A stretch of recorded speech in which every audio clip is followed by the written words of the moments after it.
Thank you so much for being here. My name is Terry Vo, and I'm honored to represent District 17 on the Metro Council.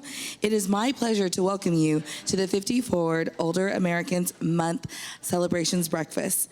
It is an honor to have each and every one of you here today as we come together to celebrate the wisdom, resilience, and invaluable contributions of our older Americans. When Older Americans Month was established in 1963, only 17 million Americans had reached their 65th birthday. About a third of older Americans lived in poverty, and there were few programs to meet their needs. Then we saw interest in older Americans start growing. So in April 1963, President John F. Kennedy and members of the National Council of Senior Citizens led to designated May as Senior Citizens Month, the prelude to Older Americans Month. Historically, Older Americans Month has been a time to acknowledge the contributions of past and current older persons to our country, in particular, those who have defended our country. Every president since Kennedy has issued a formal proclamation during or before the month of May asking that everyone across our nation pay tribute in some way to older persons in our communities. Older Americans Month is celebrated across the country through ceremonies, events, fairs, and other activities such as the breakfast we are hosting here today. In 2024, the theme is Powered by Connection, which recognizes the profound impact that meaningful relationships and social connections have on our health and well-being. This year, we explore the vital role that connectedness plays in supporting independence and aging in place by combating isolation, loneliness, and other issues. I have seen firsthand the transformative impact of programs at 50Forward and services to the lives of older adults in District 17 and beyond. When I was at Comcast, we worked together to connect older adults to affordable internet so they could stay connected to their friends, families, and doctors during the pandemic. 50Forward embodies the spirit of compassionate care and empowerment for older adults 50 plus who seek to live longer and more fulfilling lives. I hope that you'll join us in promoting the benefits of connecting with others this year. And I'm going to share 3 ways we can do that and how we can all participate. So 1, let's make sure we connect our older adult friends with local services such as public transit and WeGo that can help them overcome obstacles to achieving and maintaining meaningful relationships. 2, encourage your professional and personal networks to host a connected centric event or program that's focused on older adults and mentoring and also peer-to-peer support. And like all of us in this room today, let's encourage everyone that we know to join or support 50Forward. As we gather here today to celebrate Older Americans Month, let us take this opportunity to reflect on the countless ways in which older adults enrich our lives. From the wealth of experience to their unwavering commitment to service, older Americans continue to inspire us all. I'm excited to hear from Peggy and her unique perspective on life, laughter, and the joys of aging. Once again, welcome to this special celebration, and thank you for joining us in honoring the remarkable individuals who have paved the way for my and future generations. Thank you so much.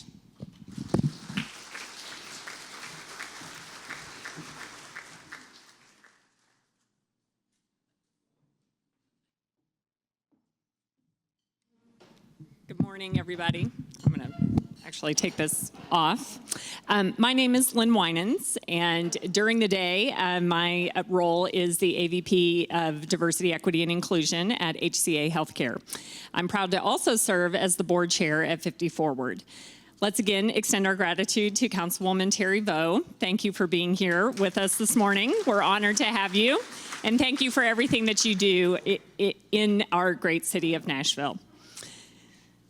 So although at 50Forward we celebrate older Americans every single day, it is nice to know that a day is set aside to remind us of the importance of championing older adults. And we want to thank our sponsors for today's event. In particular, their support makes 50Forward and our community stronger. The Rhodes Hart family, including our co-chairs for this morning, Mr. Rhodes Hart and Patty and Brian Smallwood.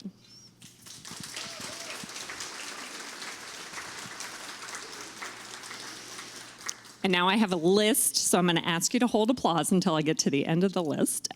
We would like to thank Ingram Charities and our host today, Nashville SC. What an amazing location this is, and we thank you once again for hosting us here. The Inter-Idian Foundation, Jackson National Life Insurance, 40AU, Diversified Trust, Inspire One Coaching, the Phillips Foundation, Tivity Health, HCA Healthcare, Caterpillar Financial, Dollar General, Elder Law of Nashville, Haberman Consulting, Publix, Truist, and Nashville Electric Service. So please give a round of applause for our community sponsors. And now I would like to draw your attention to a video that was created to tell you a little bit more about 50Forward. So let's take a look at how our programs, services, our amazing staff and volunteers all honor the values set forth by 50Forward. And those values are service, kindness, compassion, integrity, connection, and community. Good morning. How's everybody doing? Wonderful. So I get the pleasure of introducing our keynote speaker. My name is Cynthia Whitfield Story, and in my day job, I am the president and CEO of a company called Inspire One, where we do executive coaching, leadership development, and we do some sponsorship for organizations like this. So very happy to be here. My next job that I have is vice chair of 50Forward board. So I've been on the board now, I think about 7 years. Love it. And we're doing some wonderful things, as you can see from that video. So before I introduce our keynote speaker, I have one question for all of you here. Do you like to laugh? If you like to laugh, raise your hand. Keynote speaker, look around the room because everybody raised their hand, so you got some work to do in here. Thank you. So let me just get into it. So Peggy Rowe used to have a hobby. She wrote articles and stories that appeared in newspapers and magazines. Thanks to her husband, John, 3 sons, and 2 parents who lived across the lawn for 40 years, so we got 40 years of information we're going to share today, there was no scarcity of material. After writing her first book at the age of 80, I'll repeat that, the age of 80, okay? I want to just clap for that. So her full-time job became writing, because she's really, really good at it. So she now has 3 books, and a 4th one will be out this year. I just got that information. And she's been on the New York Times bestseller list, I believe, for all of the books. So congratulations again. Peggy's son, Mike Rowe, the creator and host of Dirty Job, loves celebrating her atypical success story. She appears on Mike's social media pages, and she has over 300,000 followers. I was told today by her publicist it's actually 400,000. So keep making it grow, keep making it grow. Her writing has captured the attention and hearts of readers and reminds us that relevance does not evaporate with age. So that's what 50Forward is all about. So friends, I want you to give a warm Southern welcome. It's her first time in Nashville. So let's make sure she feels really welcome to Peggy Rowe.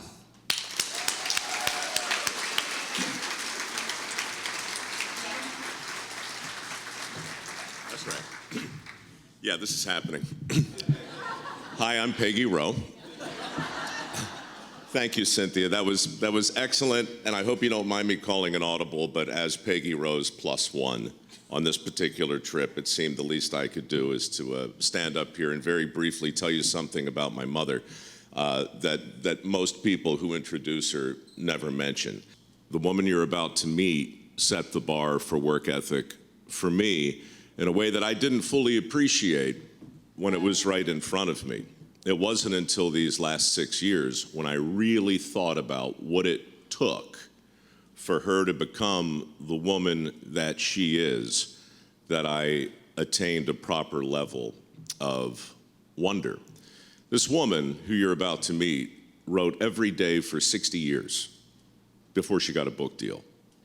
Every day for 60 years. She was a self-appointed ombudsman of Baltimore. She walked around with a yellow legal pad. She interviewed people that struck her as interesting. Cops on horses, random strangers. She wrote their unauthorized biographies. She stuck them to the refrigerator with a magnet, and my father would pull them down the next day and read them to her kids. He would read them in church. God help you if you were just a citizen trying to live in Baltimore and you came in contact with my dad, because he would pull out a story and say, "Have you heard the latest from Peggy Rowe?" If you were trapped in an elevator, you'd hear that story. If you were trapped in a booth at Bob's Big Boy, you'd hear that story. And so I had a front row seat all my life to a loving couple who supported each other, a woman who was never going to get a book deal but loved to write, and the man who supported her unconditionally. And then one day, at 80, lightning struck, and here we are.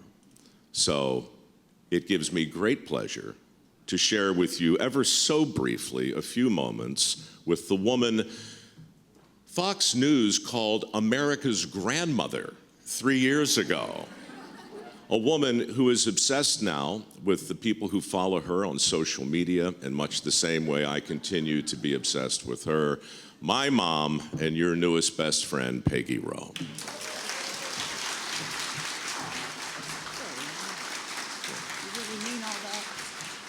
Don't screw it up. Don't screw it up.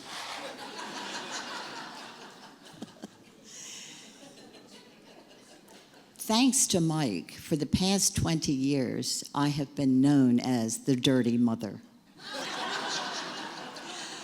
My husband and I have had the privilege of turning on the television and seeing our son crawling through sewers with roaches and rats crawling over his body. I kid you not.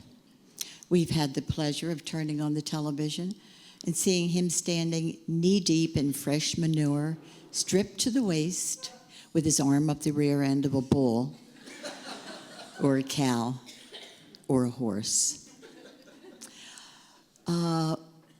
I've also seen him bitten on national TV by a monkey in the head. I've seen him bitten on the cheek by a penguin. I've seen him bitten by a snake on the wrist. Remember that, Mike? That was bad. I've seen him bitten by a shark on his leg. And just when I was about to think that he's really cleaned up his act, I read that somebody wanted him to run for vice president. And really, I thought his dirty jobs were behind him, but apparently not. My publisher's here today. I don't know if you know him or not. His name is Jonathan Merck of Forefront Books. He's in the front. 6 years ago, he went out on a limb and gave an unpublished author the chance of her lifetime. He published my first book. He's really good with old people. When I go on book tours, I call him my hand holder in chief because he goes with me. I mean, every step of the way, he's there for all of the interviews. He's really my hero in a way. Thank you, Jonathan.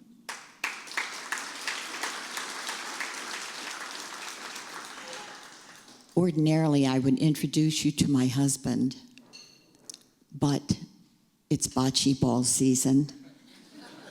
Sorry about that. Nashville, bocce ball, Nashville. He chose bocce ball. 3 years ago, I decided it was time for John and me to move into a senior living facility. He wouldn't hear of it. He said, "That's where you go to die. That's where people go to die." And I said, "Well, John, it will probably be our final move, but we're not going there with that express purpose." He said, "Do you really want to live with all those old people?" He was 88 at the time, and I was 83. We did move in, and it was a good move for us. I'm a writer. I write many hours a day, and John has so many activities to keep him busy. He is never bored. I am never worried about leaving his side to do some writing. It was a good move for us, especially for me, because I am surrounded 24/7 by material. We live in a place called Oakcrest. It's a large facility. There are almost 2,000 people there in independent living. So it's huge, and it's filled with people with stories. Every place I go is material. It falls into my lap like manna from heaven. One day we were down at the pharmacy. We have a CVS pharmacy right there at the home. I call it the home. And we were looking around, and I put my hand on John's shoulder, and then I realized it wasn't John. And I said to the old man, the elderly gentleman, I said, "Oh, I'm so sorry. I thought you were my husband. I was about to rub your arm." And he turned and looked at me and he said, "Honey, you can rub anything you want." So we laughed. And then he said something to me. He told me something I didn't know. He said, "Do you know that this is a notorious spot for pickup?" I said, "No, I hadn't heard that." So he put his hands on my shoulders and he turned me to the side. I was facing a line of people in front of a window that said, "Pickup."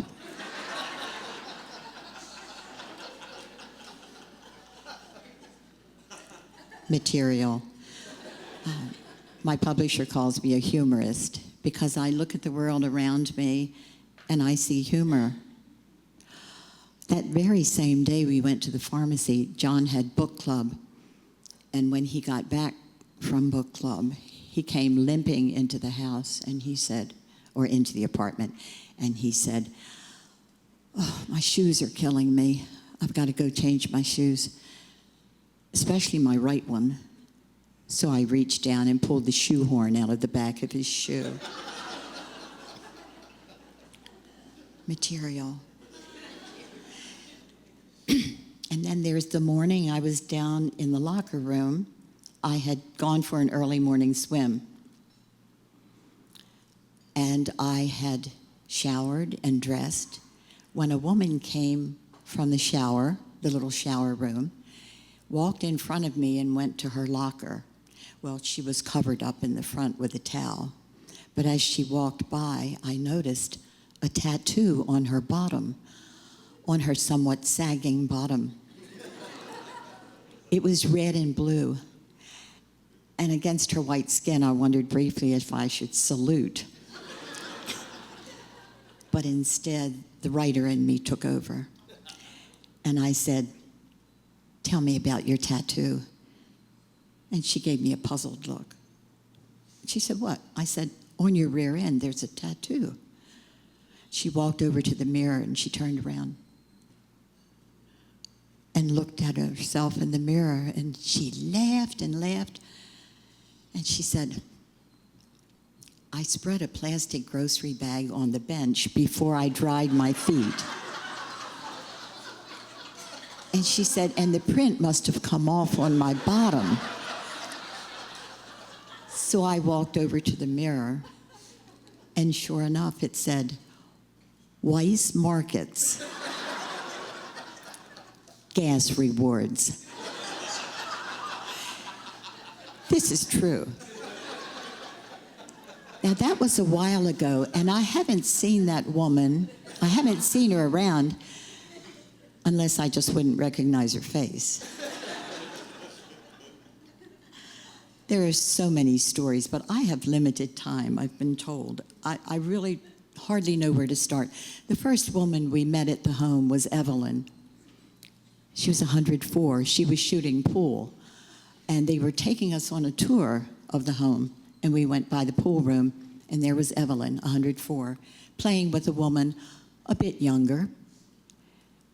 And what got my attention was when Evelyn said to this woman, "Focus, Marcia, focus." 104. We have residents in independent living from 60 to over 100. I think we have 20 people in independent living who are over 100. That was the last count that I recall. I get so many questions when I'm out speaking. And so I'm going to address a couple of those questions this morning because we're not doing a Q&A, and you probably have the same questions. The first one is, so what's it like being a writer? I have to tell you, it's humbling. When people stop me in the hall and they say, "Peggy, I keep your books by my bedside, and when I'm feeling down, I feel like I can't go on, I don't want to get up tomorrow, I read a chapter in your book, and it makes me happy, and I can go to sleep." I come across that sort of comment quite a bit when people say to me, and somebody here today already said it, "I was up all night laughing at your book. Thanks for keeping me awake all night." That really is a compliment and makes me very happy. The favorite question of most people is, are there any I have to clear my throat. I am not a morning speaker. No, water won't help, but thank you. It doesn't help. Thank you.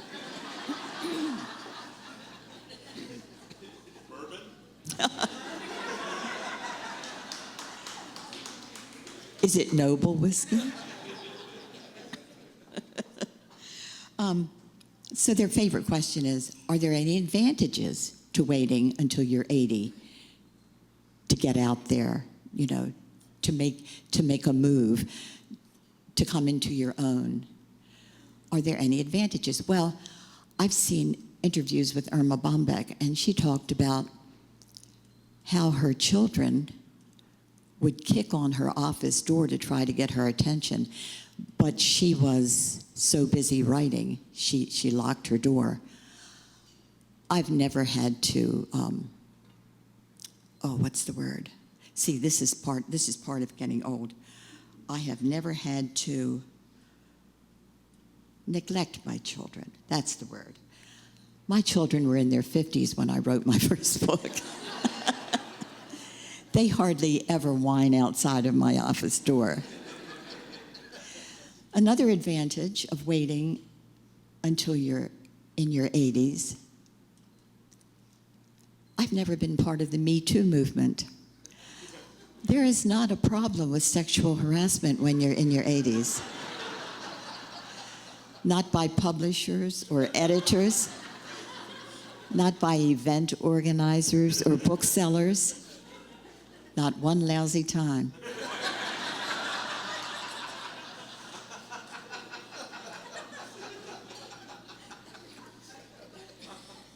Another question that's really popular is, are there any disadvantages to waiting until you're 80 to have a career? To that I say, pull up a chair. I don't know where to begin.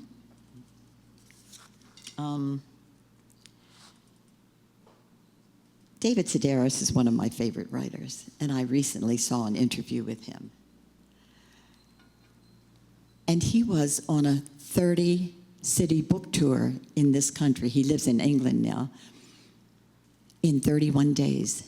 30 cities in 31 days. When my books come out, I go to New York City for 2 or 3 days. I come home and sleep for a week. You don't have the energy. When you're elderly, you don't have the energy. You're a little bit forgetful. Sometimes I can't remember a word. Duh. So I remember going to a talk that Mike gave in Baltimore. It was at the Lyric Theater. He was alone on the stage.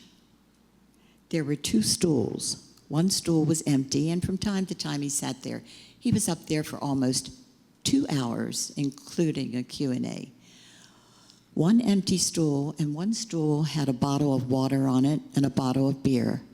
For 2 hours, he spoke. Not one note did he use in 2 hours. I have notes, and they're written in bold black. Old people are forgetful. It just happens. When I go to New York, there are interviewers who are dressed in heels this high. I mean, the hosts, the hostesses, and interviewers on TV show, their heels are this high. Their dresses come down to here. They have plunging necklines, sleeveless dress. Their shapely calves are accentuated and their slim waists. I wear tennis shoes because I'm a fan of getting to the podium without falling over. Sometimes I might do this because I feel like my joints are stiffening up. I might do some deep knee bends. It's what it is. And I don't care. And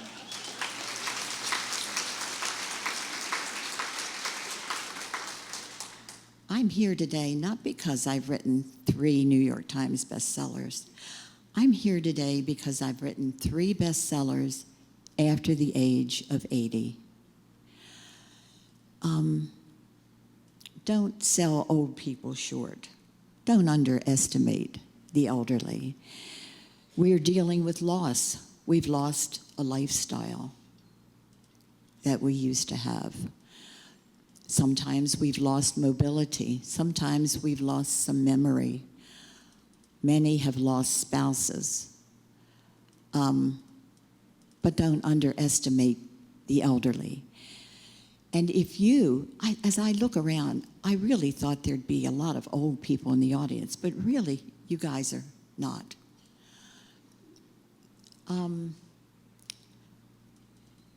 My message to anybody is, if you're in your 60s, if you're in your 70s, if you're in your 80s or 90s, and you feel like life has passed me by, or I'm really past doing what I really dreamt of doing years ago, maybe you're not.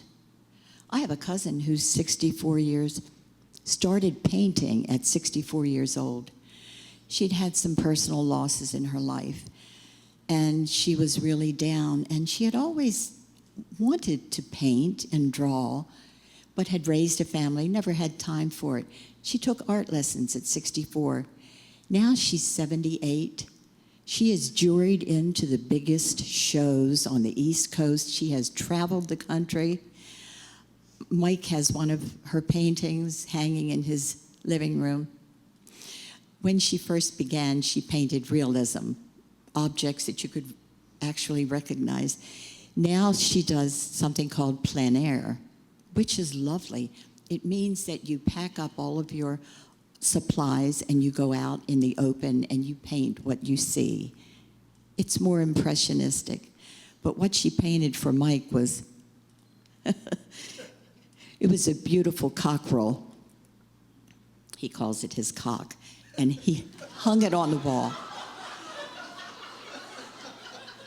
I probably shouldn't have said that. If you're shocked, I'm really sorry if you're shocked, but it brought us a lot of laughs, but it's hanging on his wall. It's a beautiful, colorful chicken.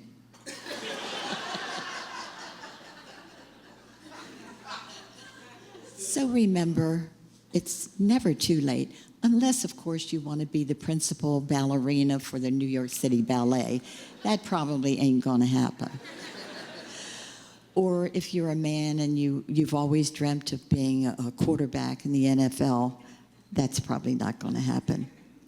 A realistic dream. Paint the sunset you've always wanted to paint. Write your story. It's not too late to write your story. How am I fixed for time? People in charge. Let's wrap it up. Mike says wrap it up. I'll finish with one short last story, very short. I was visiting my mother one day, and she was in the basement ironing.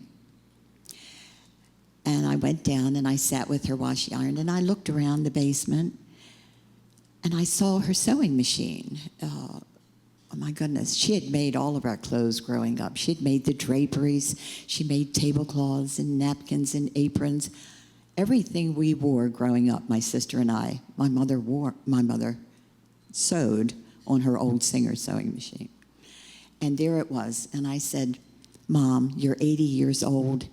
You don't need that sewing machine anymore. That's something we can get rid of if we're thinking about downsizing.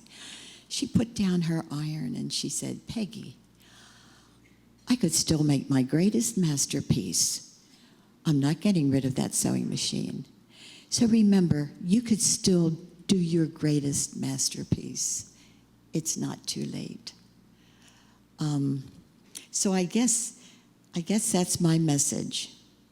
I'm so impressed by what I've heard this morning and the pictures I've seen. I really felt at home.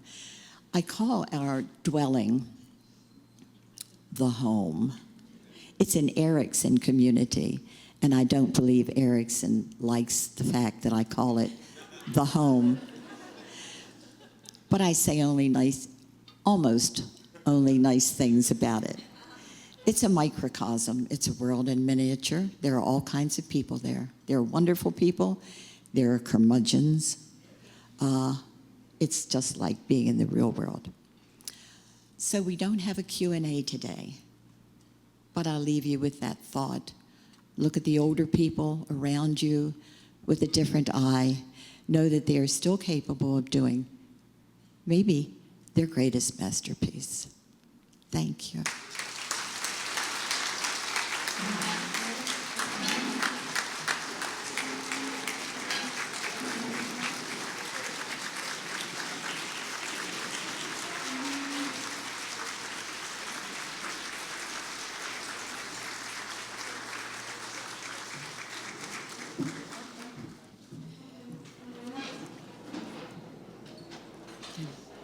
Peggy, thank you so much.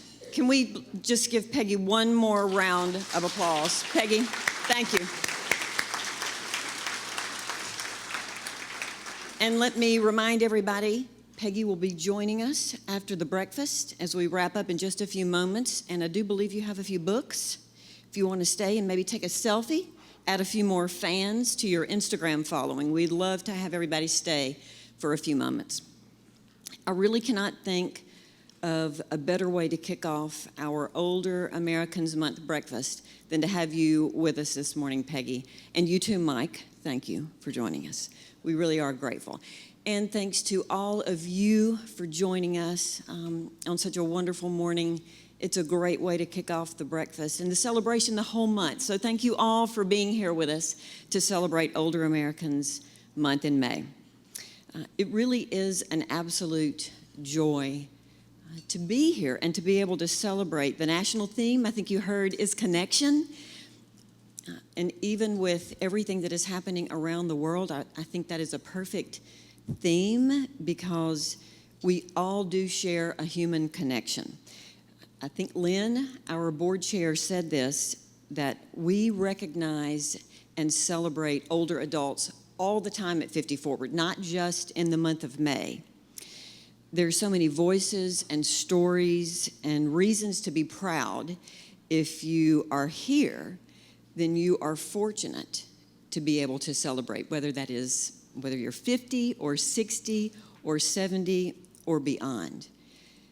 And we really celebrate all those amazing individuals who are part of our centers and our programs all across 50Forward, and now we can say that we celebrate across 3 counties.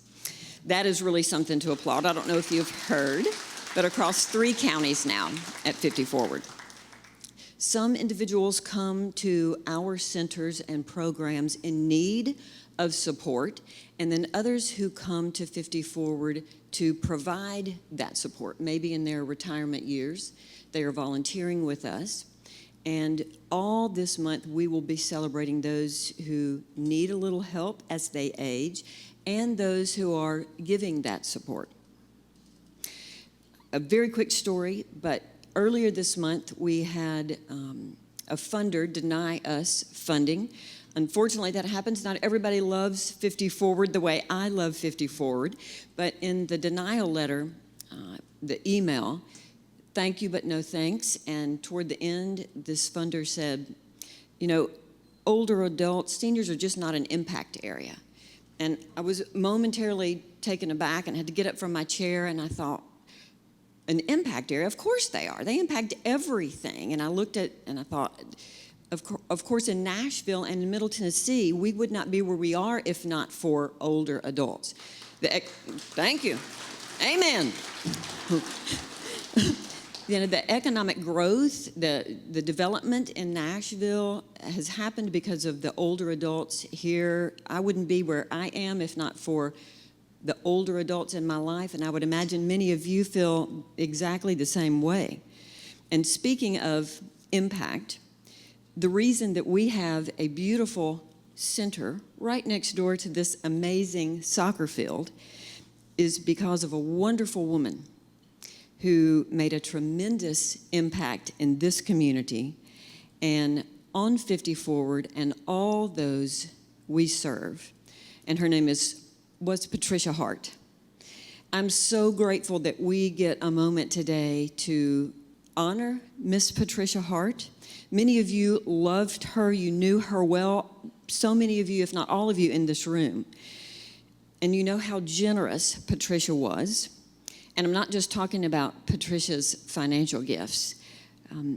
Patricia gave so freely of her kindness and her compassion. I have to tell this story. I've told it a few times, but often Patricia would come to the center and just give flowers, just come in and bring a box of flowers randomly. She would often drive into the portico and leave her car running and just come in very quickly and take flowers and put them in vases and put them on the table for the card players or on the table where individuals were putting together puzzles, and take some into the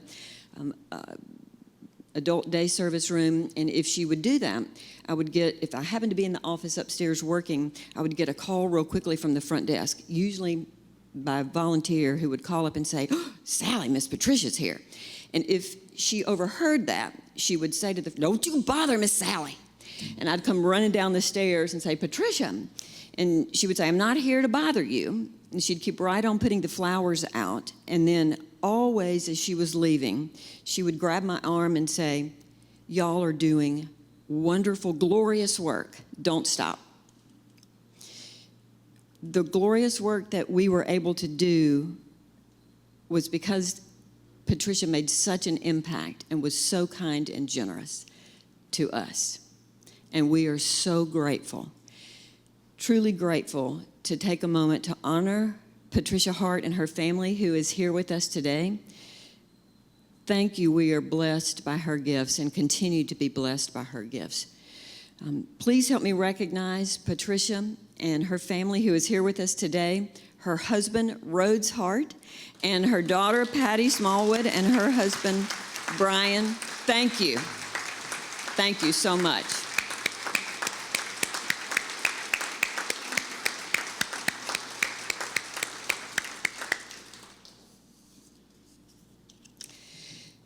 FiftyForward is making connections and continues to make an impact in this community every day, and we have so much more work that we want to do and that we can do. As I wrap this up, let me tell you that we are the only agency in the region that provides comprehensive programs and services to support older adults as they age. I'll say it again real quickly. We are the only agency in the region that provides support to older adults as they age. And I think most of you probably know this, that Tennessee is aging. The older adult segment's the fastest growing segment in the population. And by 2030, a quarter of our population will be over the age of 60. Our goal, 50Forward's goal, is to make sure that every older adult has a reason to celebrate and a way to do that by coming to our centers and finding support or connection. We really are grateful that you joined us today. Thank you so much for coming out. Because you're here and because of your sponsorship or your gifts or your support throughout this month, we will be able to raise close to $200,000 that goes to support the programs and services that you saw on the video. And if you haven't given a gift, or if you would like to give another gift, it really is easy to do. There's a QR code on the table in front of you, or an envelope if you prefer to write an old-fashioned check. And I'm going to ask you to do that today. I'm going to ask you to help either by giving a gift through the QR code or through a check. Your gift will go directly to our programs like our Meals on Wheels, 50Forward Fresh, or our Adult Day Services program, or you can give a gift that will allow an older adult to join our centers if they're a low-income individual or they need a scholarship to our programs. They can come in, reduce isolation, make a connection. Ask you today to join. Help us out with a gift of $1,000. We really do need your help and support, but I'm grateful that you're here today. Thank you. Thank you for joining us. Please don't forget to stay around for a little bit longer. And finally, happy Older Americans Month.